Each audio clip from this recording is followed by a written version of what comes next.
warahmatullahi wabarakatuh.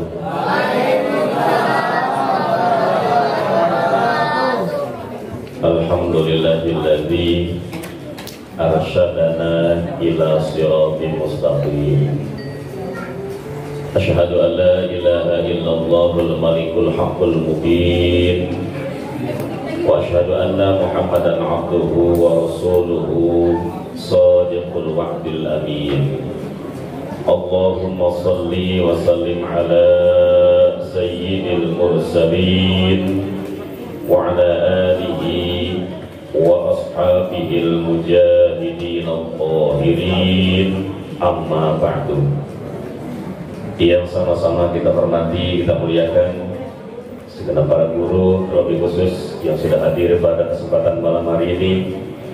Guru kita bersama Bapak Ustaz Muhammad Sholeh Sholahuddin, kita doakan beliau semoga dipanjangkan umurnya, disehatkan selalu, dan diberkahkan kehidupannya, putra putrinya disukseskan di dunia wal akhirat.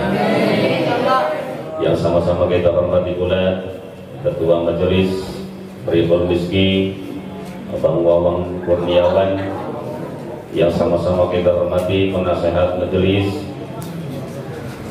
Al Ustadz Ahmad Rifai, hadirin wal hadirat jamaah Majelis Riful Miski yang dicintai Allah. Alhamdulillah, kita bersyukur Allah masih berikan nikmat umur, nikmat sehat walafiat, dan yang tak kalah penting tentunya nikmat yang harus kita pertahankan sampai akhir hayat kita, yakni nikmat iman wal Islam.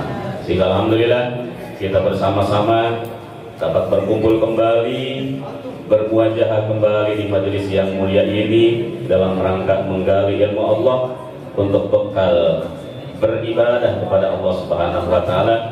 Dan kita pun selalu rojak kepadanya, semoga Allah selalu menurunkan hidayah ilmunya untuk kita, sehingga insya Allah nanti kita bersama-sama mendapatkan ilmu yang bermanfaat. Amin.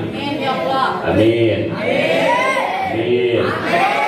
Ya Rabbal. Yo ngaji yo. Yo ngaji yo.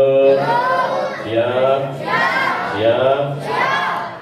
Mata yang ke depan pandang Ustadz Sholahuddin, insya Allah dapat pahala 70 kuda fisabilillah. Hanya memandang wajah guru sama dengan infak 70 kuda fisabilillah, apalagi mendengarkan tausiahnya, insya Allah dapat ilmu yang bermanfaat. Amin. Kita lanjutkan jadwal pembacaan kitab tauhid ya. Masih pembahasan akidah sam'iyah. Ingat, akidah terbagi 3. Pertama ada akidah uluhiyah, mengetahui tentang ketuhanan. Yang kedua akidah nabawiyah, mengetahui tentang kenabian dan kerasulan. Dan yang ketiga sekarang yang kita bahas yaitu akidah sam'iyat. Sam'iyat itu dari sama'a, jadi sesuatu yang harus kita yakini adanya, boleh mendengar dari berita yang dibawa oleh para rasul. Itu namanya akidah sam'iyat, yang harus diyakini adanya dan Allah sudah menciptakan. Di antaranya yang pertama alam barzah. Apa? Alam barzah. Alam barzah. Alam barzah itu di mana tempat berkumpul hamba Allah yang namanya manusia setelah meninggal. Jadi yang sudah meninggal sekarang kumpulnya di mana? Di alam barzah. Makanya yang punya ibu, yang punya bapak, kakek nenek sudah meninggal, lagi nunggu di sana. Bahkan keadaan setiap malam Jumat mereka datang. Itu artinya apa? Menunggu doa dari putra putri, menunggu doa dari saudara saudari. Saban malam Jumat ahli kubur balening umat kanggo jaluk donga wajan Quran najan sakalimat lamun ora dikirimi banjir balik brabas mili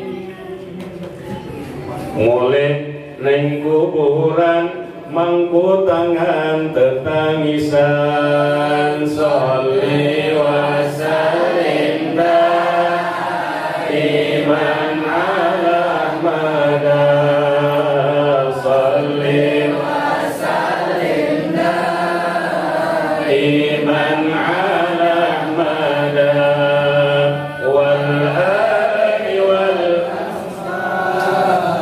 iman qad wada wal ali wal ashabi iman qad wada. Jadi Bu, makanya yang sudah punya orang tua tiada, tiap ba'da sholat didoakan.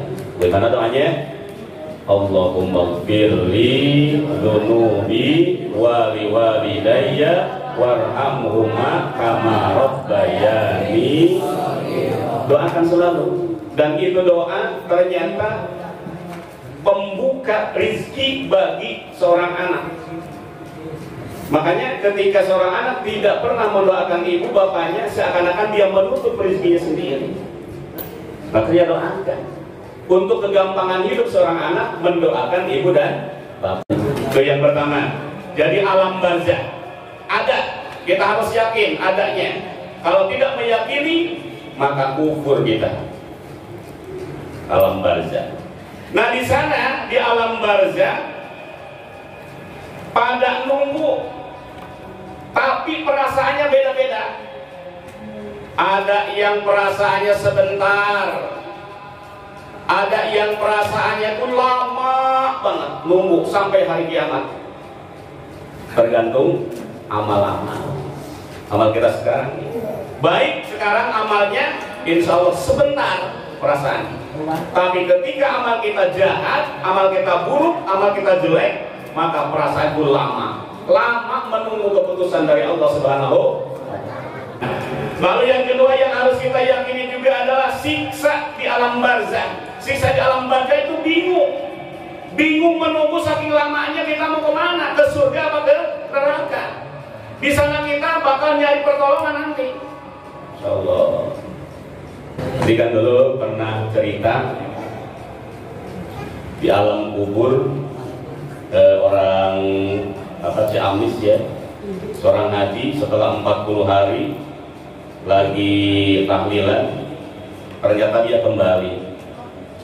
Cerita di alam sana dia dibawa sama dua orang yang sangat cantik, yang sangat tampan, dibawa ke kalau sekarang itu kalau di dunia itu bangunan berpetak-petak. Kalau sekarang di dunia itu kontrakan. Itu penghuninya itu ada yang kelihatan segar, lampunya terang. Ada yang kelihatan lemas, lampunya remang-remang. Nanya ke Pak Haji ke dua orang tersebut, ternyata malaikat.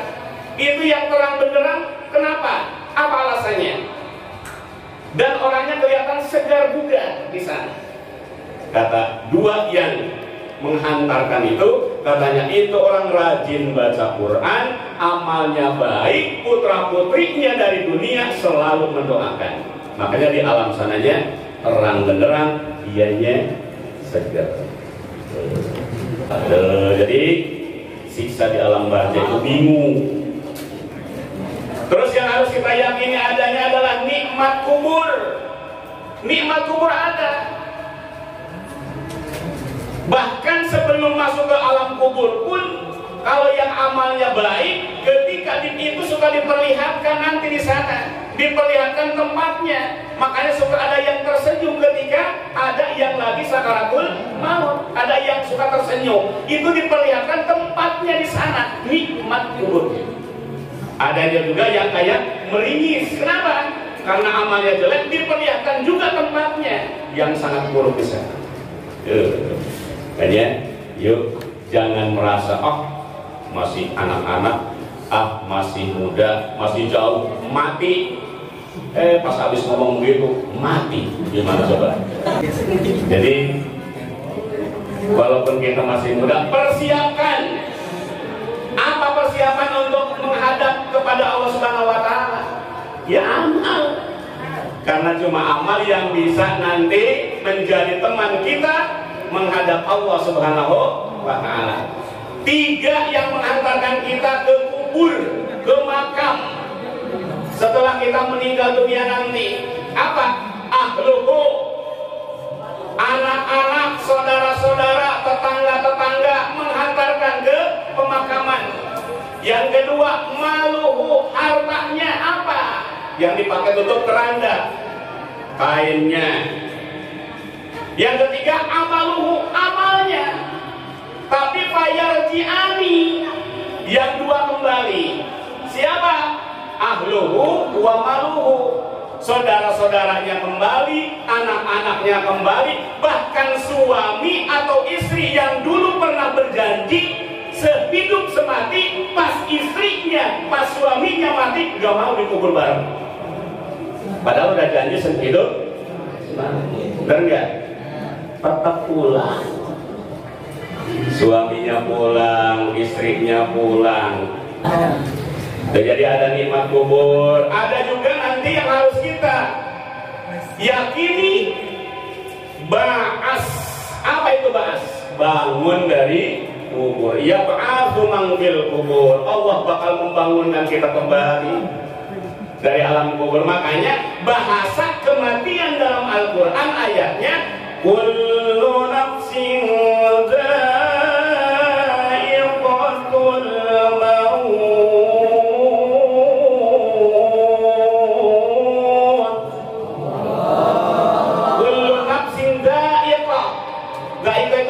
Mencicipi lah, kok mencicipi? Tahu mencicipi?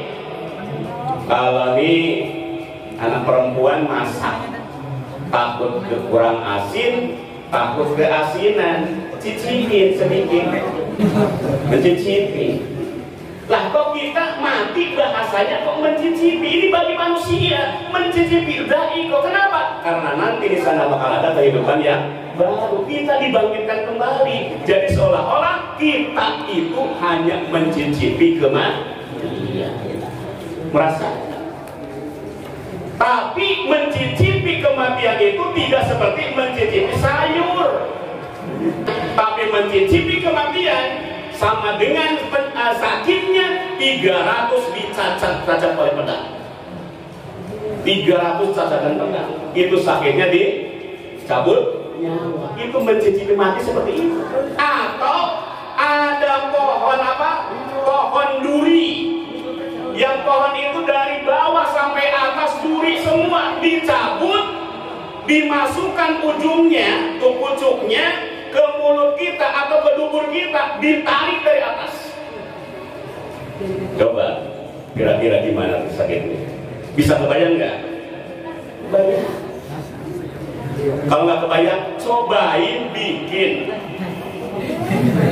bikin tongkat paku dari atas ke bawah, paku masukin dari dubur, tarik dari mulut. Coba gimana rasanya? Itu mati. Jadi sedih dia. Oh, insyaallah. Makanya kita selalu berdoa di dalam Rabbul Atas, ya Allah biha, ya Allah biha, ya Allah bi husnil khatimah. Supaya kita apa? Diberikan husnul khatimah. Kita baik di penghujung hidup kita. Kalau baik di penghujung hidup kita, insya Allah segala sesuatunya dimudahkan oleh Allah Subhanahu wa Ta'ala. Dan malaikat pencabut nyawa pun siapa? Malaikat Israel mencabut nyawanya pelan, tidak berasa sakit. Kalau amal kita baik, artinya bisa husnul khotimah. Amal tersebut bisa membawa kita jadi husnul khotimah. Mudah-mudahan dengan wasilah kita selalu ngeriung, tahu ngeriung, berkumpul di majelis ini tiap malam minggu tiap malam ahad, insya Allah jadi wasilah nanti kita husnul khotimah. Amin ya Allah ya Rabbal. Satu lagi, yang kelima, mahsyar. Mahsyar itu satu lapangan yang sangat luas, dari kiri ke kanan, dari timur ke barat, dari selatan ke utara. Terus apa namanya, hamparannya bukan aspal, hamparannya bukan coran tapi perak. Sehingga kita kalau menggelindingkan telur dari timur ke barat, itu telur nggak bakalan pecah saking ratanya. Tapi sayangnya itu mahsyar, lapangan itu bukan untuk main bola, bukan untuk main-main. Kumpul manusia dari manusia awal diciptakan sampai manusia akhir diciptakan, kumpul itu semua. Sementara yang menerangi matahari tidak beribu-ribu mil seperti sekarang, berapa meter saja, berapa puluh meter saja, sehingga nanti di sana bakal banjir keringat. Insyaallah kumpul di sana. Kita bingung nyari pertolongan. Udah ceritain belum? Minta tolong ke Nabi Adam angkat tangan. Minta tolong kepada Nabi Musa angkat tangan. Nabi Isa angkat tangan. Nabi Daud angkat tangan. Nabi yang lain semua angkat tangan, tidak bisa menolong. Akhirnya kita nanti berbondong-bondong datang ke siapa? Pada Nabi kita Muhammad sallallahu alaihi. Minta tolong kepada Nabi Muhammad, lalu Nabi kita sujud kepada Allah, minta umatnya, yaitu kita semuanya, diberi pertolongan. Itu yang disebut syafa'atul uzma. Makanya kita selalu membaca sholawat kepadanya supaya kita diberikan syafaat itu. Insya sholawat yang kita baca setiap malam ahad, insya Allah bakal jadi wasilah untuk kita dikasih syafaatul uzma. Percaya nggak? Harus percaya. Kata Rasul, syafaati yaumal qiyamati haqqun, faman lam yu'min biha lam yakun min ahliha. Kata Rasul, syafaatku di yaumil qiyamah, pada hari kiamat itu benar, nanti bakal ada. Barang siapa yang tidak percaya akan adanya pertolonganku, syafaatku, lam yakun min ahliha, maka dia gak bakalan dapat syafaatku. Syarat utamanya apa? Kita cinta kepada Rasul. Anda cinta, banyak menyebut nama Rasul. Di mana ada nama Rasul? Di dalam sholat. Allahumma salli ala sayyidina Muhammadin bil qulubi wa la wa afiyani abadani wa shifaiha wa nuril absari wa